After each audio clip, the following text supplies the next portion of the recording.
Here we go now.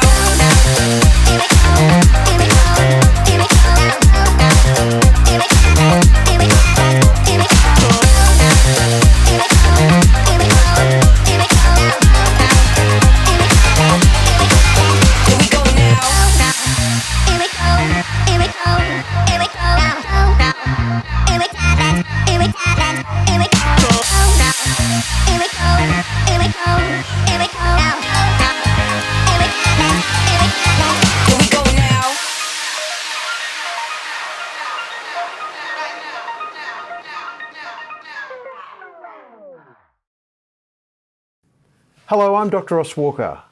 I'd like to talk to you today about our biggest killer. Our biggest killer is cardiovascular disease. So we're in the middle of this pandemic, and the pandemic everyone thinks is a dreadful thing. Over the past 20 months in Australia alone, we've had around 1,500 deaths from the coronavirus.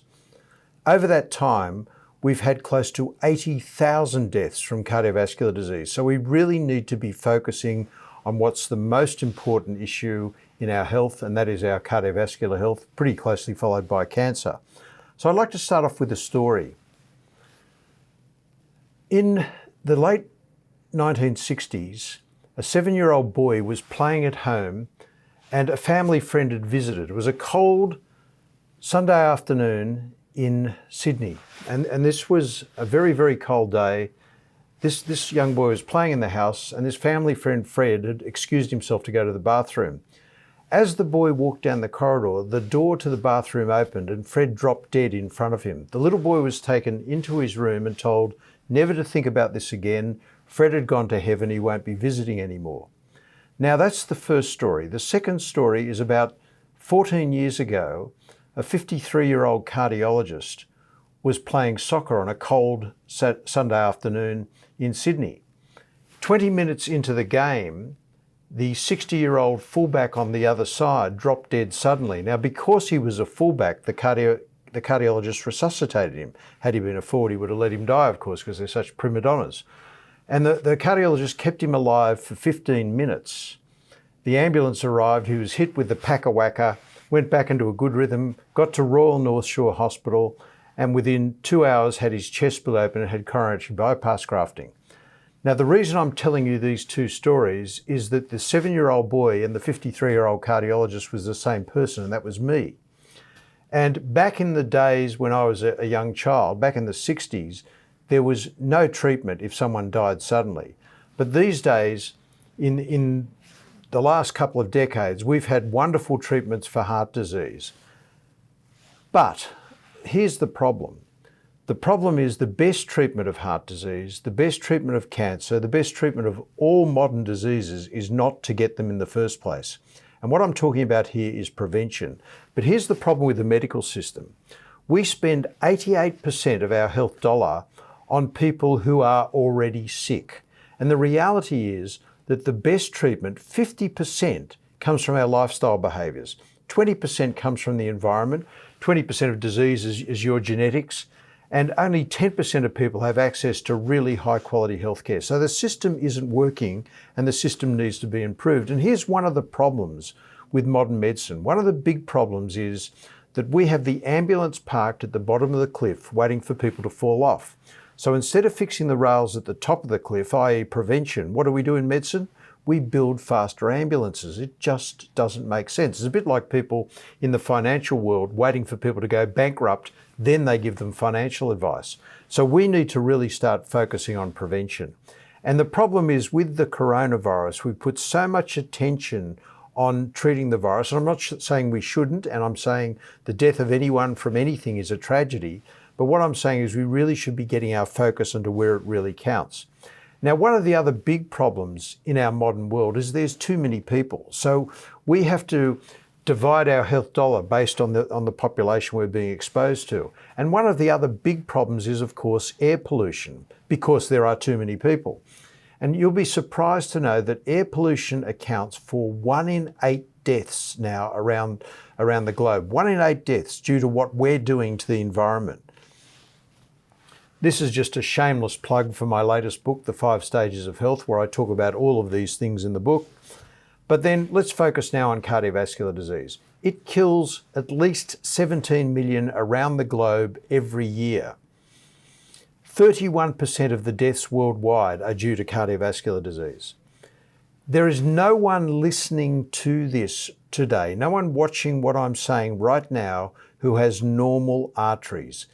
Everybody over the age of 20 has some degree of fat in the wall of their arteries. So if you look at this picture here, that round thing that looks a bit like a donut is your artery. And over years, the fat builds up in the wall of the artery. So if you imagine a donut, the hole in the middle, but the fat's occurring like this, you don't even know that you've got this condition. So over decades, the fat builds up and builds up and builds up. And one day when you're under stress, it suddenly cracks open. So you see the little crack there in the yellow bit, that's the cracking open. Then a big red clot forms over the top. And this is what your artery looks like. So within 10 minutes, you can go from no block to a severe block like that. Now, I want to tell you a couple of stories. This man here is Professor Roy Walford. Professor Roy Walford wrote the book, The 120-Year Diet. And he said if you follow his diet, you'll live for 120 years. Now, his diet consists of 1,500 calories a day of plant food.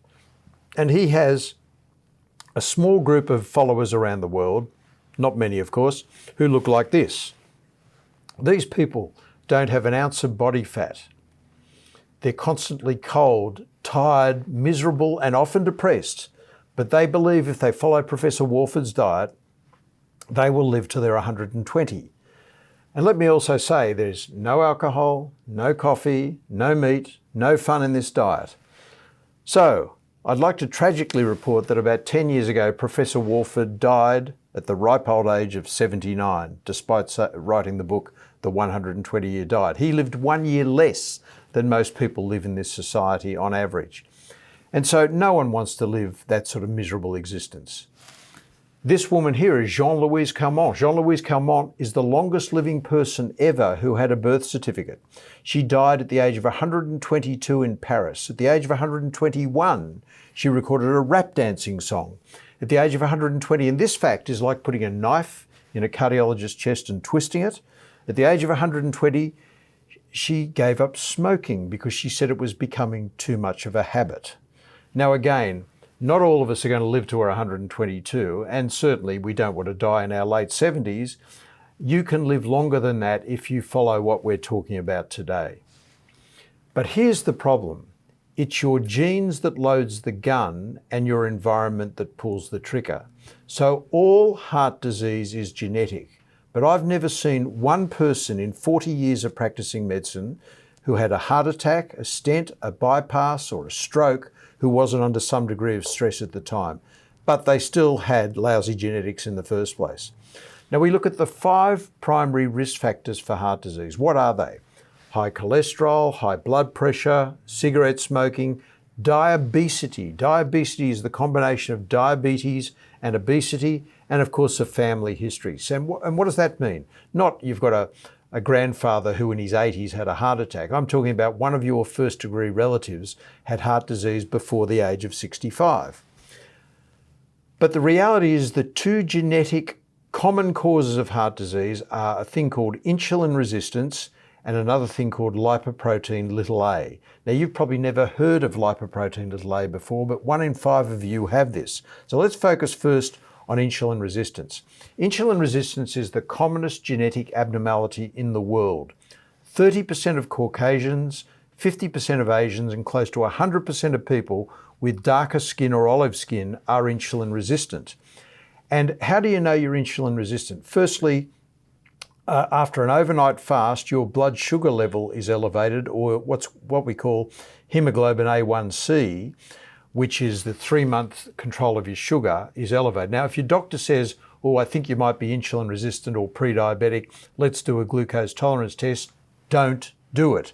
It's 2 hours of your life you'll never get back. Also, part of insulin resistance is high blood pressure, and that's a blood pressure that's consistently above 135/85. Also, your cholesterol is abnormal, but not a high total cholesterol, that might be high, but you look at high triglycerides, low HDL, highly consistent with insulin resistance. One of the big features of insulin resistance is fat around the belly. That's the big problem. So for men, the waist circumference should be less than 95 centimetres.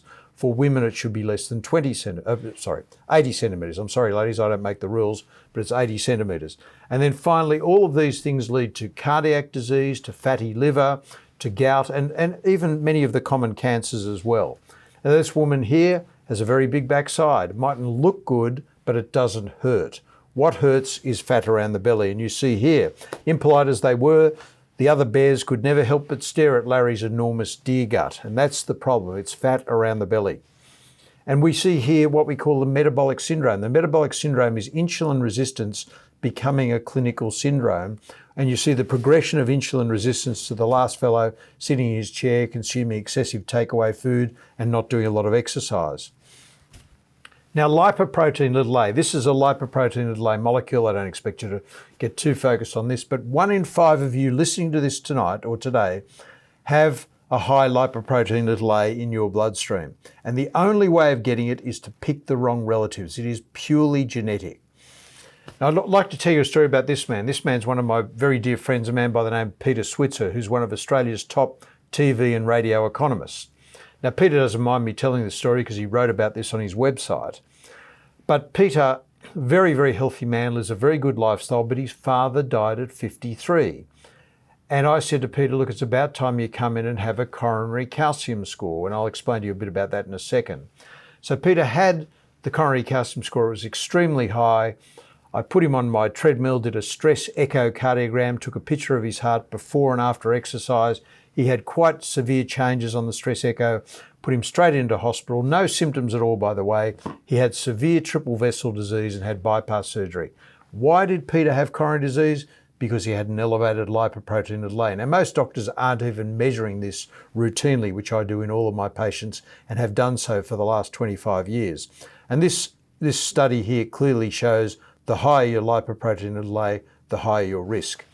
So in terms of reversing heart disease or preventing it in the first place, there are 5 key components. Number 1 is to take the test. Have the assessment, which I'll talk about in a second. Number 2, lifestyle is king. So don't come in here with a big fat belly or a cigarette hanging out of your mouth and thinking that being on something to lower your cholesterol is going to be your salvation. It's looking after yourself, which is much more important. I'll get to that in a second. But I'm not against orthodox medicine. The appropriate use of therapy for people who are at high risk is absolutely indicated and should be done. So if you have a lot of muck in your arteries, if you've had a heart attack or a stent or a bypass, you should be on statin drugs to lower your cholesterol. But if your cholesterol is through the roof, but your calcium score is 0, you certainly don't need a statin. Then the next bit, and I'm an integrative cardiologist, so I believe in the appropriate use of good quality medicine, but also the appropriate use of evidence-based supplements. That's also very good for you. And also the final component here is to have regular follow-up with a trusted doctor. So about 22 years ago, this extremely handsome young man here introduced this technique into Australia called coronary calcium scoring. And what you do with the coronary calcium score is you take a snapshot of the arteries. So you can see on the study on the left-hand side is normal arteries with no calcium, but on the right-hand side, very dense calcium. And I feel that all males at 50, all females at 60 should have a coronary calcium score to assess how much muck you have in the wall of your arteries. So the people who need coronary calcium scoring, firstly, if you've already had heart disease, there's no point having a calcium score because you're already there. This is a diagnostic test for heart disease. Males at 50, females at 60, as I've already said. But earlier, if, for example, your father had bypass at 45, you should have a coronary calcium score when you're 40. Or if your cholesterol is extremely high and your doctor wants to start you on a statin in your 40s, have the coronary calcium score first to see whether you actually need it. It should be done every 5 years if you've got very low scores. Once the scores get very high, you don't need to have it repeated. But probably the most important message I will give you today is about the 5 keys of being healthy. And this is the most important thing I say to all my patients and say all the time on my radio shows and in my books. So what are the 5 keys of being healthy, from the least important up to the most important? Number 1, quit all addictions. Number 2, good quality sleep. Number 3, nutrition, which is basically eat less food, eat more natural food. Number 4 is exercise. And the most important drug on the planet is a thing called happiness. This is the real reason dinosaurs became extinct: smoking. If anyone's out there who's a smoker, stop today. That's the best advice I can give you. And this shows you, even no matter what age you stop, you will still get a benefit from stopping smoking. So please give up those cigarettes. You should never see alcohol like this. And also this says, "Tell me, Mary, do you use drugs?" And Mary says, "No, Mother." Why? So because you're chopping your onion with your bank card. Anyone who uses illegal drugs is sick and should not be doing so. Very, very bad for your health. Number 2 is good quality sleep. Insomnia is very common. Try not to lose any sleep over it. 30% of the population suffered some degree of insomnia, and also many people suffer sleep apnea. So having 7 to 8 hours of good quality sleep per night is as good for your body as not smoking. Number 3 is nutrition. And nutrition, as I said before, eat less, eat more natural food. But all of us should be having 2 or 3 pieces of fruit per day, 3 to 5 servings of vegetables per day. Serving's about a half a carrot. You go, "Well, that's easy, Doc." If it's easy, how come less than 10% of people have that amount of fruit and vegetables every day? And those who do have the lowest rates of heart disease and cancer in the community. So have those fruits and vegetables. If you want to, on top of that, little bits of meat, eggs, dairy, chicken, fish, nuts and olive oil, and avoid what I call white death: sugar, white bread, pasta, potatoes, to a lesser extent rice. I'm not saying don't eat them, but I'm saying minimise your intake of those things. When I read about the evils of drinking, I gave up reading. I actually enjoy a glass of wine each night for its health benefits. The other glasses are for my witty comebacks and flawless dance moves. So look, the evidence shows 1 or 2 glasses of wine most days of the week has a weak health benefit. But if you don't drink, I wouldn't encourage you to drink. But if you enjoy some alcohol, make sure you keep it down to levels that actually have some health benefit, because once you get above 2 standard drinks on a regular basis, then you're damaging your health. Second best drug on the planet, exercise. But exercise shouldn't just be running or walking. It should be 2/3 cardio and 1/3 resistance training, as you see here. And you want to do exercise also to maintain stability, agility, and flexibility. The doctor asked me to spend at least 1 hour a day on the treadmill. Probably not like this. Now, again, what are the benefits of exercise? If you have a 3 to 5 hour a week exercise habit with 2/3 cardio, 1/3 resistance training, you're reducing your risk for heart disease, cancer, Alzheimer's, diabetes, depression by about 30%, osteoporosis 50%, you drop your blood pressure and you sleep better. There is no pharmaceutical preparation known to man that comes anywhere near exercise. And one of the main cause for loss of independence in the elderly is not decline in brain function, but it's loss of strength, endurance and mobility from lack of exercise. So as I said, it's the second best drug on the planet, but the best drug is happiness. Everyone who passes through this door brings happiness, some by entering, some by leaving, as you well know from all the people you hang around with. So peace and happiness, in my view, are the best drugs on the planet. And I'm not suggesting that happy people don't get sick. What I am saying is happy people don't get as sick as unhappy people, and when they do get sick, they get better quicker. And this study here, which I want you to all write down, this is called the Morgan trial, and this basically shows, evidence-based, that if you practice those 5 keys of being healthy, you reduce your risk for cardiovascular disease by 83%. If you take a drug to lower your cholesterol, you reduce your risk for cardiovascular disease by about 20 to 30%. So any sort of lifestyle program is 4 times more powerful than anything you do as far as a doctor or taking a supplement. So please get onto that stuff. So of the treatment of heart disease and the prevention, 80% is lifestyle, 20% is medical therapy, which includes supplements. So again, if you have a high chlorine calcium score above 100, or if you have already had a heart attack, stent or a bypass, of course, statins should be part of that. But lifestyle modification is more important than the statins. So this is a skewed picture. And this is a study to show that if your coronary calcium score is below 100, you are not going to get a benefit from being on a statin. So I don't care if your cholesterol's 9, if your calcium score is 0 or 30 or something like that, there's no benefit. Once it gets above 100, that's when you see the benefits of being on a statin. And also, look, if you're getting chest discomfort, you're walking up a hill, you're getting chest pain, or you're sitting home one Friday night and you start getting this crushing central chest pain, don't say, oh no, I'll go and take my supplement, or I'll go for a walk tomorrow, or I'll ring my doctor tomorrow. You ring an ambulance, you get to a hospital, you get a stent in your arteries. That's the best treatment when you're having a problem. Never ignore symptoms. Symptoms are nature's ticket into the system. And I'm a great believer in evidence-based supplementation, and we can talk about that on another occasion, but also having regular follow-up with a trusted physician is vitally important. So what I'm saying to you is that if you practice these 5 keys, you're reducing your risk for all diseases by so much. And the 5 keys are, just to summarize them: number 1, take the test, find out where you are right now. Number 2, practice lifestyle modification, that's 80% of your management. Number 3, the appropriate use of orthodox medicine, which is 10% of your management. The appropriate use of supplements, which are, why are they called supplements? Because they're supplements to a healthy lifestyle and anything else you're taking. Number 4, go for regular follow-up. And number 4 is the supplements, and number 5 is to go for regular follow-up. Please follow all these things, because heart disease is our number 1 killer, but with the correct approach, it can be controlled and in many cases reversed. Thank you for listening.